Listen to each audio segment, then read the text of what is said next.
ébred majd az ünnep, minden percben nevet ránk.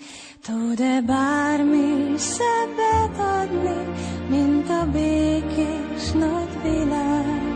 Körbenézel, s látsz egy arcot, ami némán gond pihen.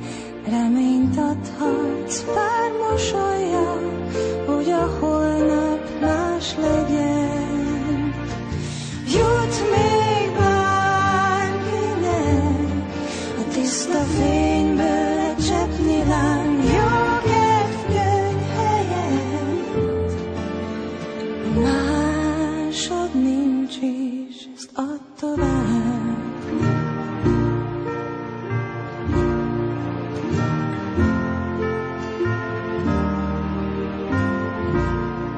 Hóban ébred majd az ünnep, minden percben nevet ránk.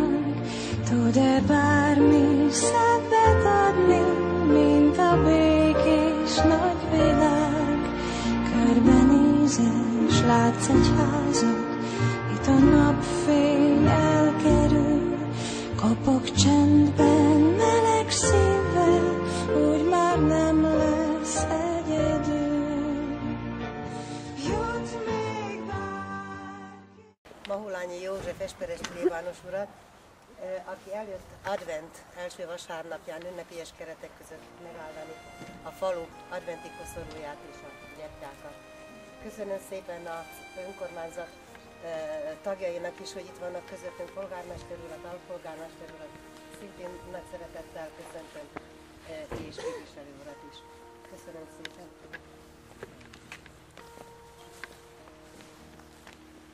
Dicsértessék a Jézus Krisztus, áldás, békesség, szép jó estét vagy jó napot kívánok mindenkinek.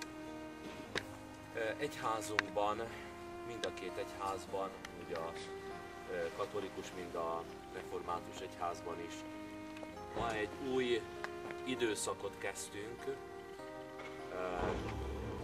az adventi időt, és egyben ez az időszak egy új egyházi évnek a kezdete is.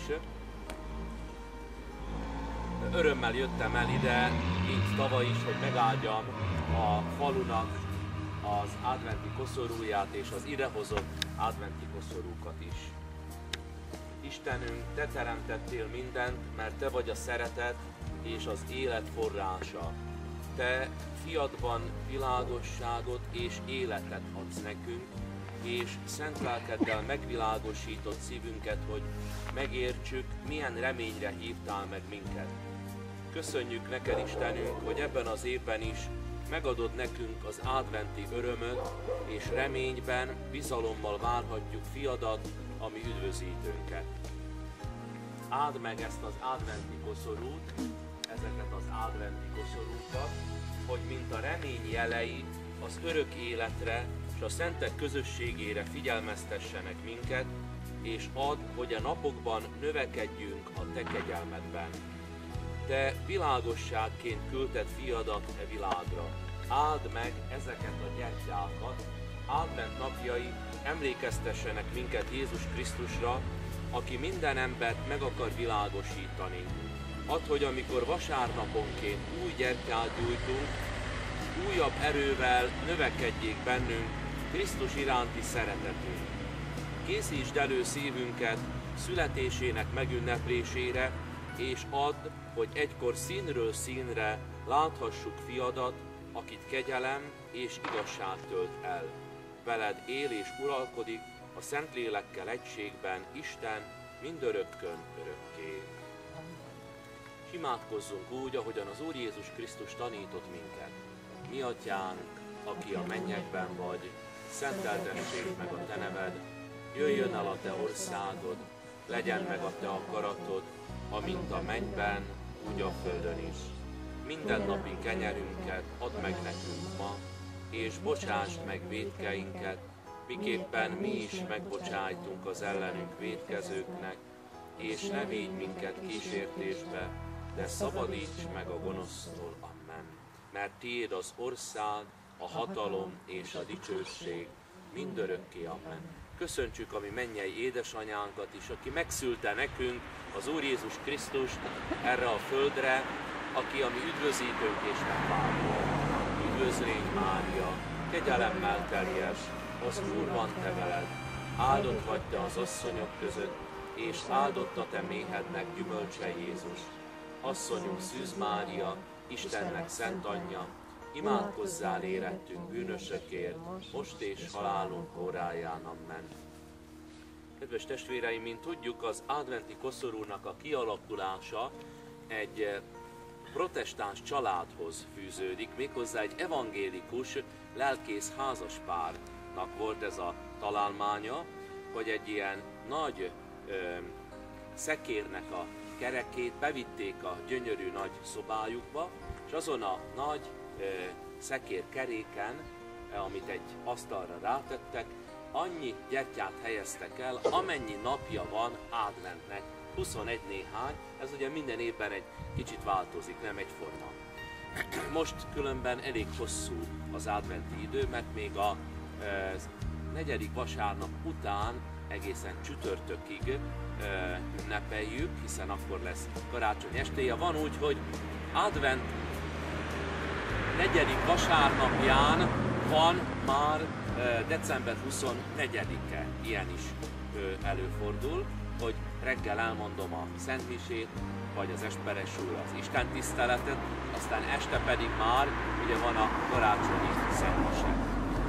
És aztán ezt a hagyományt valahogy ez nagyon gyorsan elterjedt a világban, először is a germán vidéken, aztán úgy Európában és szerte a világon, és hogy ne legyen olyan bonyolult elkészíteni, akkor egyszerűsített formába készítette el a hívő nép, nagyon gyorsan elterjedt a katolikus vidékeken is, és akkor ilyen koszorút készítettek, hát nem ilyen szépet biztosan, mint a izsaki, de valami hasonlót, hogy egy kör, egy koszorú, és benne a 4 gyertya.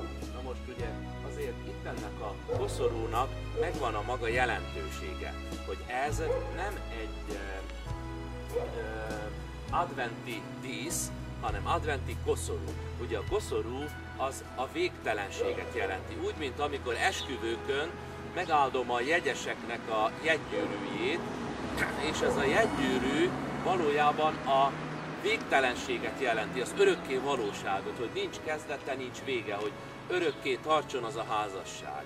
És ugye az adventi koszorú az örökké valóságot jelenti számunkra, azt, hogy nem csak itt a Földön van életünk, hanem örökké élünk, csak más formában. Mikor a földi életben befejeződik az életünk, az ember megöregszik, vagy valamilyen módon átlépi ezt a földi életet, akkor belép az ideig valóból az örökké valóságba. És ugye a zöld szín pedig a reménynek a színét jelenti. Most már mindenféle divatos dolgok vannak, hát itt most éppen fehérrel van, nagyon ünnepélyes, lilát is szoktunk tenni, különböző színeket, de az fehér is nagyon szép, találó, hogy Jézust a legtisztábbat, a legszentebbet várjuk. És ahogyan meggyújtjuk a gyertyákat, és minél több gyertyát gyújtunk meg, annál jobban terjed a fény. Csak itt nagyon fontos föltenni a kérdést, hogy vajon ez a fény csak a gyertyán terjed-e, vagy az én szívemben is terjed-e a fény.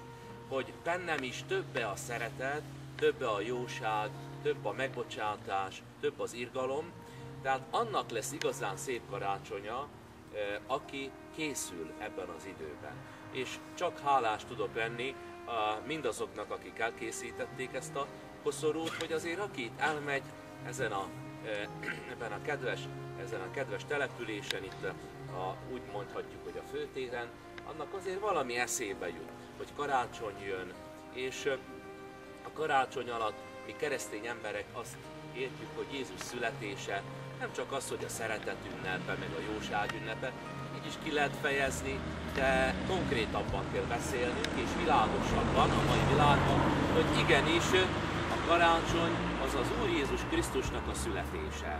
És nagyon jó lenne, hogyha minden egyes karácsonyfa alatt ott lenne a Betlehem. Valamilyen módon a Betlehem Mária, József, a kisded Jézus, vagy legalább egy kisbabát oda tenni a karácsonyfa alá, hogy azért jelezzük, hogy mi nem csak a zöld fenyőt ünnepeljük, hanem egy valakit, egy nagybetűs valakit, aki megszületett értünk, aki eljött erre a földre, aki annyira szeretett bennünket, hogy még az életét is odaadta értünk. Készüljünk karácsonyra úgy, hogy többet imádkozunk, csendesedjünk el naponta. Ha tudunk, akkor a szentmiséken vagy az istentiszteleteken buzgóban vegyünk részt. Ebben az időben az Úrangyala imádság az, ami olyan nagyon kiemelkedő adventíma. Megyeren például lesznek a Rorate szentmisék, ezek a hajnali misék, 6 órakor, ilyenkor ez a katolikus egyháznak egy ilyen specifikuma. Aztán hát ugye jön a karácsonyi gyóntatás, akinek szintén módjába áll, az végezze el karácsony előtt ezt a lelki nagy takarítást, de mondjuk ugyanúgy református testvéreink is bűnbánatot tartanak, ez a lényeg, hogy bűnbánatot tartsunk, belsőleg kisöpörjük a lelkünket minden oda nem való szennyes dologtól, és hogyha ez megvan, akkor úgy gondolom, hogy a jó cselekedetek gyakorlása áldás lesz számunkra. Nem kell nagy dolgokra gondolni, annyi jót lehet tenni minden nap. Csak az, hogy nem csapom be az ajtót, az, hogy kedvesebben szólok, az, hogy most jobban odafigyelek a másik emberre, az, hogy meghallgatom őt, hogy vannak gyerekek is, hogy szót fogadok a szüleimnek, elvégzem a leckét, meg mindenki az állapotbeli kötelességét hát szépen teljesíti. Kinek betegség, ha jön, türelmesebben elfogadom, fölajánlom egy fejfájást, egy fogfájást, egy nem tudom én mit, valamilyen szándékra, például a családomért, vagy az élő, vagy az elhunyt szeretteimért. És hogyha minden nap teszek ilyen apró jó cselekedeteket, akkor gyűjtöm a jó pontokat, és akkor már azt mondom, hogy na készültem karácsonyra, és nem csak úgy olyan általánosságba fog megszületni az Úr Jézus, hanem a mi lelkünkben is. Mert nagyon szépen mondta Szilézius, ez a katolikus gondolkodó, hogy 1000-szer is megszülethet Jézus Betlehembe, de ha nem születik meg a te szívedben, akkor az nem sokat ér. Hát én azt kívánom a kedves izsapi testvéreknek, minden itt élőnek, hogy szülessék meg az Úr Jézus Krisztus az önök szívében, és akkor már sokkal értékesebb, gazdagabb emberek leszünk, mert akkor nem csak a mi önző gondolkodásunk szerint fogunk cselekedni, hanem lesz bennünk önzetlenség, nagyobb szeretet, mert akit befogadtunk, az Úr Jézust, az segít bennünket okosabban, bölcsebben, szebben, szeretetteljesebben dönteni. Hát áldott adventi szentidőt kívánok, és majd boldog karácsony. Beszélgettünk arról, hogy így elkészült itt az önkormányzat jóvoltából is a faluház, vagy nem is tudom minek nevezik, faluház? Vagy közösségi ház, és hát nyilván ennek a településnek a fele-fele arányban vannak katolikusok és reformátusok, és úgy gondoltam, hogy ha lehetőség lenne ebben a házban, hogy szívesen mutatnák be szentmisét, de akkor ez lenne egy ilyen kedves meglepetés, hogy szentestén, 24-én délután, majd még eldöntjük az időt, vagy már mondhatjuk most is 4-5 óra? 4-5 óra, mert az attól is függ, hogy a református egykeres úrítól. Igen, szokott lenni itt a 24-én a református. Igen, akkor mondanék, hogy szívesen egy szentmisét. Jó, de ezt majd jelezzük, és akkor erre szeretettel hívom a kedves híveket a valamelyik teremben. Jó? Na, köszönöm szépen. Nagyon szépen köszönöm.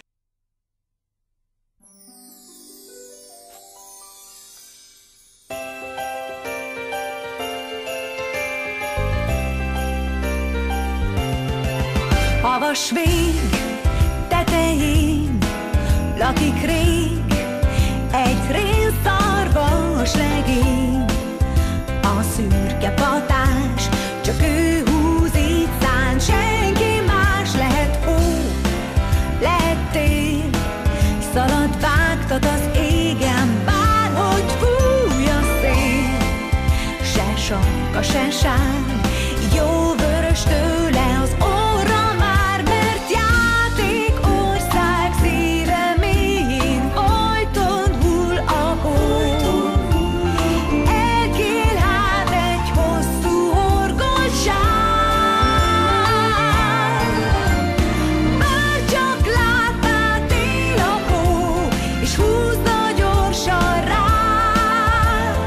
Még délelőtt egy szarvas fejfedő, jön a szám, csupa fény, s miután lefékez a ház tetején, nagy futtatás, a jel, hogy megjött szürke vadás. Csak egy perc, amíg vár, hogy a zsákot bedobja a tél, a postova szár.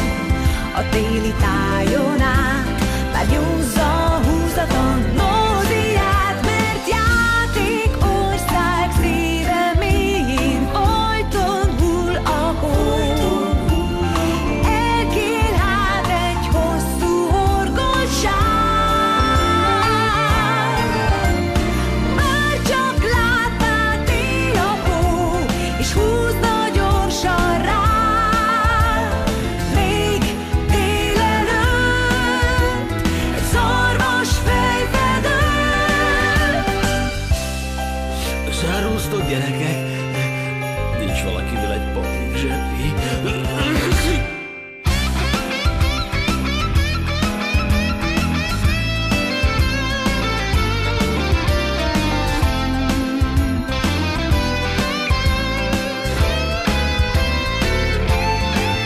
Mert játék ország szíve mélyén folyton hull a hó.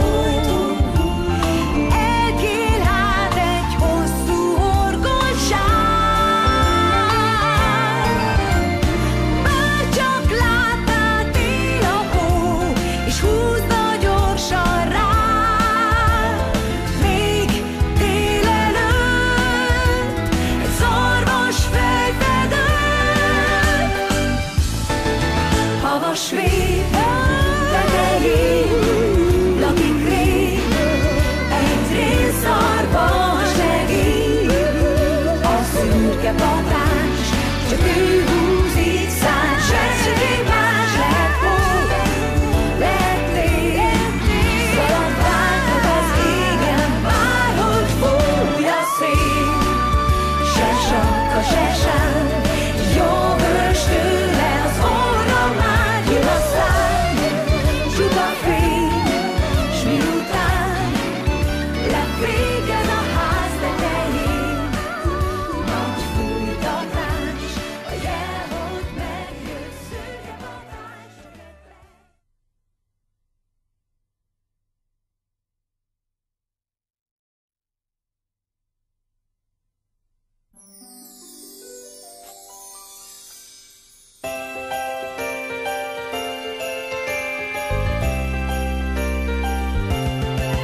Havas vég tetején lakik rég